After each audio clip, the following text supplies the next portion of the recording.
Good morning बेटा। हम kinematic start की थी, हमने दो चीज़ें बताई थी। मैंने आपको रेस्ट क्या होता है और मोशन क्या होता है।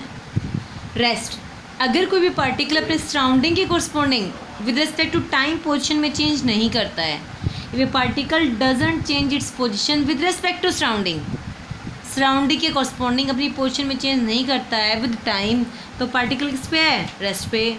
और अगर particle with respect to surrounding अपनी पोजीशन में चेंज करता है टाइम के साथ, तो किस में? मोशन में। हमारा नेक्स्ट टॉपिक है टाइप्स ऑफ मोशन।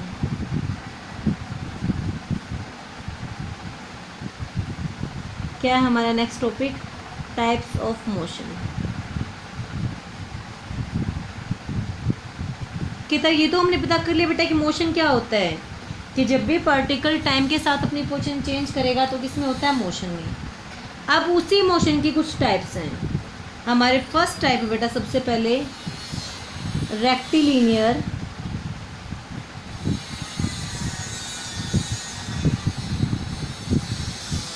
और ट्रांसलेटरी मोशन।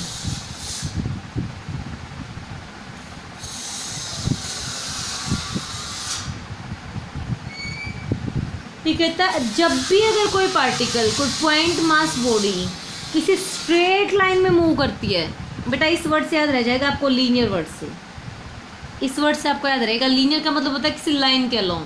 कहता है जब भी कोई पार्टिकल किसी स्ट्रेट लाइन में मूव करता है तो हम उसको बोलते हैं रेक्टिलिनियर और ट्रांसलेटरी मोशन। अब इन दोनों वर्ड्स में क्या डिफरेंस बेटा देखो। अगर हमारी बॉडी पॉइंट मास है तो स्ट्रेट लाइन मोशन को बोलेंगे हम रेक्टिलिनियर, और कोई बिग बॉडी है तो उसको बोलेंगे हम ट्रांसलेटरी मोशन। क्या बताया मैंने कि अगर कोई पॉइंट मास बॉडी वो होती बेटा जो अपने खुद के साइज की कंपेरेटिवली बहुत ज़्यादा डिस्टेंस कवर करे तो उसको हम पॉइंट मास बॉडी बोलते हैं। जो बॉडी अपने साइज के कोरस्पॉन्डिंग बहुत ज़्यादा डिस्टेंस ट्रेवल करे उसको क्या बोलते हैं? हम पॉइंट मास बॉडी बोलते हैं। तो अगर point mass body straight line distance travel करेगी तो क्या कहलाएगी? रेक्टिलिनियर। और कोई भी another body straight line motion करेगी तो वो क्या कहलाएगी? ट्रांसलेटरी। लीनियर वर्ड से क्या याद रखना है आपको? Straight line. लीनियर अलोंग ए लाइन। लीनियर वर्ड से क्या याद रखना है आपको? अलोंग ए लाइन। लीनियर यानी कि अलोंग ए लाइन, ये आपको याद रखना है। तो क्या कहूँ मैं रेक्टिलिनियर मोशन को? Rectilinear motion is that motion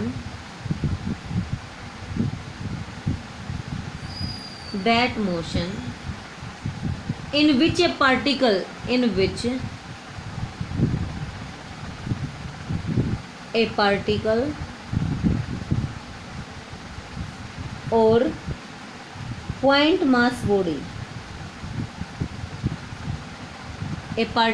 or point mass body is moving along a straight line.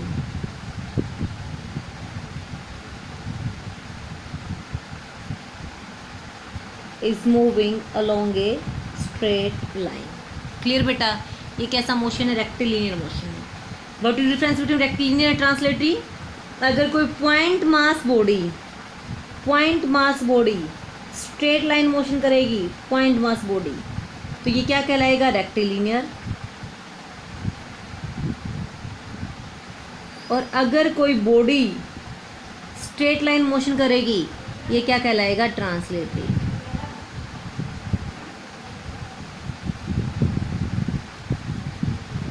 कोई भी बॉडी अगर लीनियर लाइन मोशन करेगी तो क्या कहलाएगी? Translatory motion. क्लियर बेटा?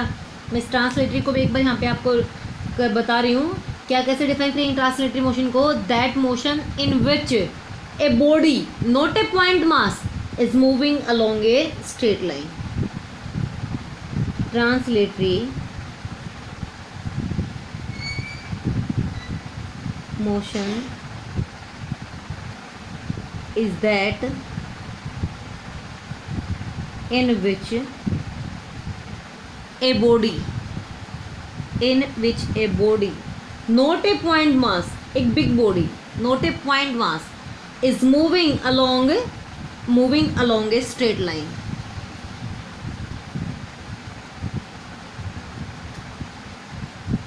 is moving along a straight line is called translatory motion. क्या खासियत है इस ट्रांसलेटरी में बेटा? कहता है जैसे ये कोई भी बॉडी है, अगर ये n कंस्टिट्यूएंट पार्टिकल से मिलकर बनी हुई है तो ट्रांसलेटरी में हर पार्टिकल की वेलोसिटी क्या होगी? सेम होगी। हर एक पार्टिकल की वेलोसिटी क्या होगी बेटा? सेम होगी। डायरेक्शन भी क्या होगी? सेम होगी, क्योंकि पूरी बॉडी लीनियर मोशन क्या कर रही है? ट्रेवल कर रही है। तो क्या कहें हम यहाँ पे, इसमें क्या खासियत है?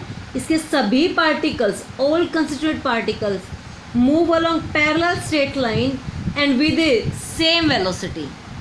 ऑल कंस्टिट्यूएंट पार्टिकल्स वो जिनसे वो मिलकर बनी हुए हैं, particles move along parallel straight lines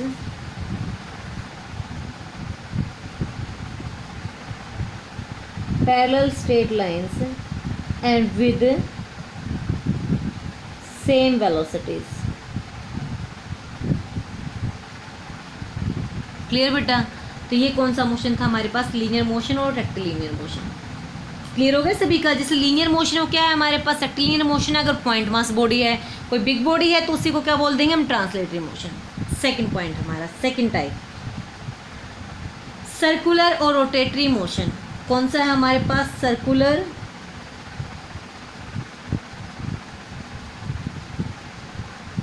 और rotatory motion.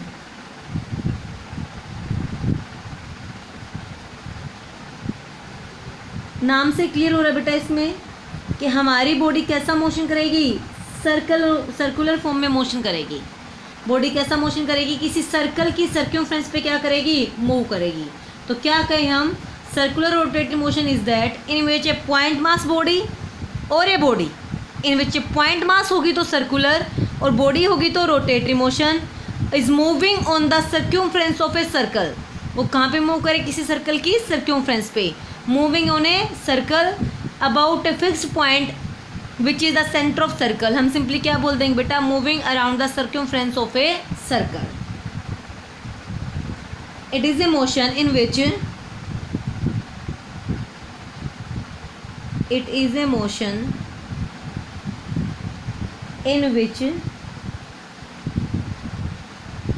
a point mass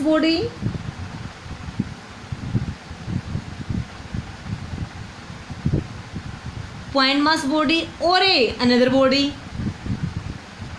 इन दोनों में क्या डिफरेंस बेटा? अगर पॉइंट मास बॉडी होगी तो सर्कुलर मोशन और एक बिग बॉडी होगी तो रोटेटरी मोशन। मोशन सेम है, सिर्फ बॉडी का साइज क्या करें, इनको डिफ्रेंशिएट कर रहा है। पॉइंट मास बॉडी और a body is moving on the circumference of a circle.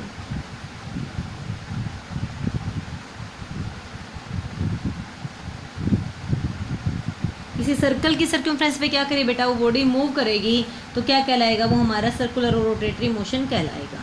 देखो बेटा, सर्कुलर रोटेटरी मोशन 2 डायमेंशनल भी हो सकता है और 3 डायमेंशनल भी। कैन बी यूनिफॉर्म और कैन बी नॉन यूनिफॉर्म, दोनों तरह से हो सकता है। क्या हो सकता है? ये 2D में, जैसे किसी पेज के यहाँ पे कोई मूव करे तो कैसा हो? 2D। किसी स्फीयर के सरफेस पे क्या करे? मूव करे तो क्या होगा हमारे पास? 3 डायमेंशनल। तो क्या कहें हम? इट कैन बी 2 डायमेंशनल और it can be 3 dimensional. Clear बेटा? सभी कंस्टिट्यूएंट पार्टिकल्स का सेंटर क्या होगा? सेम होगा, जो सर्कल का होगा। सभी की क्या कहें हम? एंगुलर वेलोसिटी क्या होगी? सेम होगी।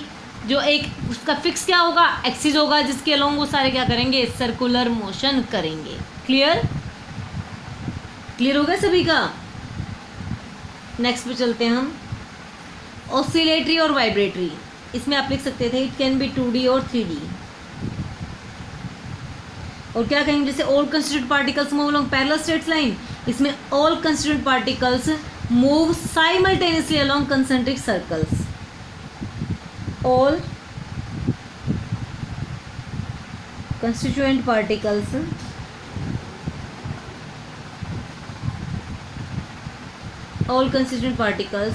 move simultaneously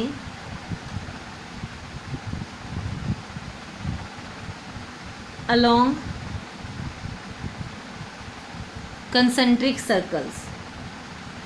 concentric मीन्स बेटा उन सभी का सेंटर क्या होगा, सेम होगा. concentric circles whose centers lies on a line, whose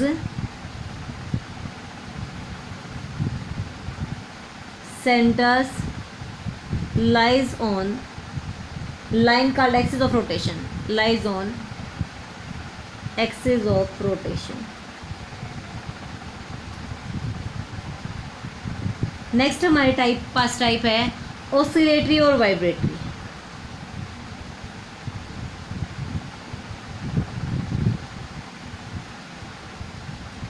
oscillatory और वाइब्रेटरी, वाइब्रेटरी मोशन.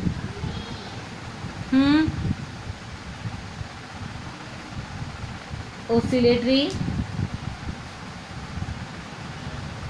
और वाइब्रेटरी मोशन. बात वही बेटा, जैसे ऑसिलेशन क्या होता है, मीन पोजीशन से टू एंड फ्रो. तो अगर पॉइंट मास बॉडी है तो ऑसिलेटरी, और बिग बॉडी है तो हम क्या बोल देंगे, वाइब्रेशन बोल देंगे. जिससे फोन वाइब्रेशन करता है, बिग बॉडी है.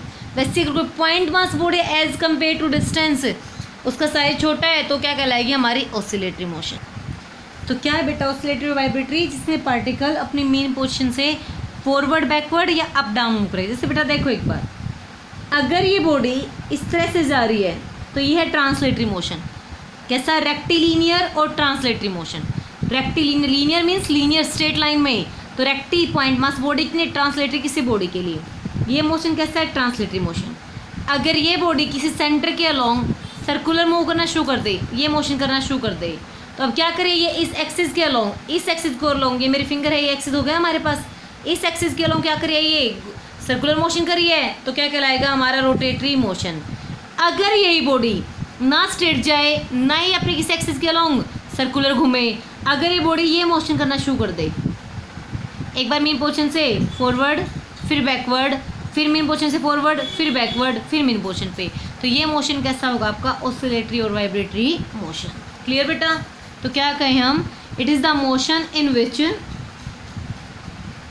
It is the motion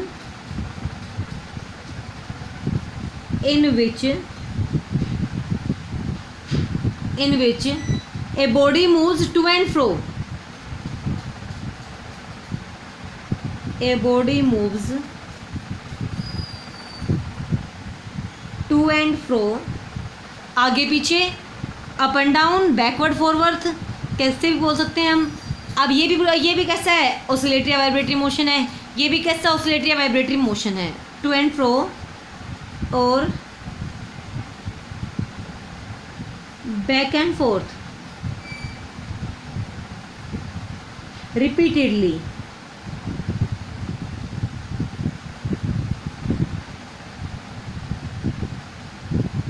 repeatedly about a fixed point.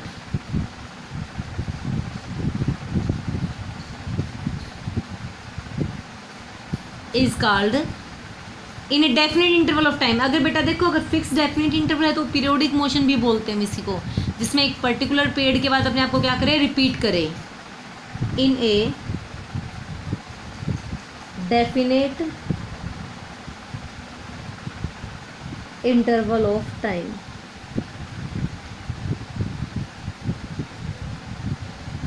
Is called oscillatory और वाइब्रेटरी मोशन. क्लियर बेटा. ये थे हमारे पास टाइप्स ऑफ मोशन. तो मैंने आपको मेनली 3 तरह के मोशंस बताए हैं. कौन कौन से, एक तो ये वाला मोशन जिसको हम रेक्टिलिनियर और ट्रांसलेटरी मोशन बोलेंगे, एक ये वाला मोशन जिसको हम सर्कुलर या रोटेटरी बोलेंगे, और एक ये मोशन जिसको हम ऑसिलेटरी और वाइब्रेटरी मोशन बोलेंगे. इसको इन सारे मोशंस में हमने देखा, मैंने आपको 2 चीज़ें बताई थी, एक पॉइंट मास बॉडी और एक बॉडी. तो एक बार पॉइंट मास को क्लियर करती हूँ. पॉइंट मास, ये पॉइंट मास क्या होता है बेटा, अगर कोई बॉडी अपने साइज के कंपेटिवली बहुत ज़्यादा डिस्टेंस ट्रैवल करे तो पॉइंट मास बन जाती है. अगर कोई बॉडी अपने साइज की कंपेटिवली लार्ज डिस्टेंस ट्रैवल करके क्या बन जाती है, पॉइंट मास बन जाती है. जैसे देखो आप, अगर आप 1 किलोमीटर किसी गाड़ी से जाते हो तो हम उसको पॉइंट मास नहीं कह सकते। अगर आप उसी गाड़ी से सपोज करो 100 किलोमीटर या 1000 किलोमीटर जाते हो, अब वो क्या बन जाएगी, पॉइंट मास बन जाएगी, क्योंकि गाड़ी का साइज किसमें हमारा मीटर में, और वो बहुत ज़्यादा किलोमीटर ट्रैवल कर रही है तो क्या बन जाएगी, वो पॉइंट मास बन जाएगी। तो क्या कहें हम, कोई भी बॉडी, जैसे अगर मैं कहूँ यहाँ से एक चींटी अगर 1 किलोमीटर डिस्टेंस ट्रैवल करे तो वो भी क्या एक पॉइंट मास है, क्योंकि उसके साइज के लिए तो 1 किलोमीटर भी बहुत बड़ा है। ऐसे ही हम क्या कहें, अगर कोई ऑब्जेक्ट अपने साइज के कंपेरेटिवली बहुत लार्ज डिस्टेंस ट्रैवल करे, उसकी खुद के साइज से बहुत ज़्यादा डिस्टेंस ट्रैवल करे तो क्या बन जाएगी, एक पॉइंट मास बन जाएगी। एक्चुअली में पॉइंट मास एक ऑब्जेक्ट ही है, लेकिन कब बनेगा वो पॉइंट मास, जब वो अपने साइज से बहुत ज़्यादा डिस्टेंस क्या कर जाए, ट्रैवल कर जाए। क्या कहें हम point mass, an object can be considered as a point mass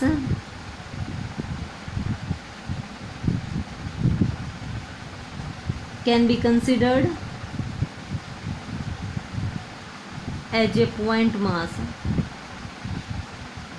point mass बन जाएगा कब, जब ड्यूरिंग मोशन, टाइम के साथ वो बहुत ज़्यादा डिस्टेंस ट्रैवल करे। If during motion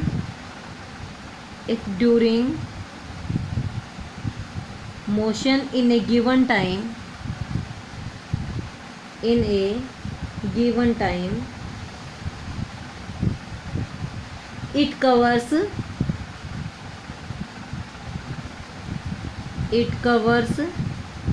distance much greater than its size, much greater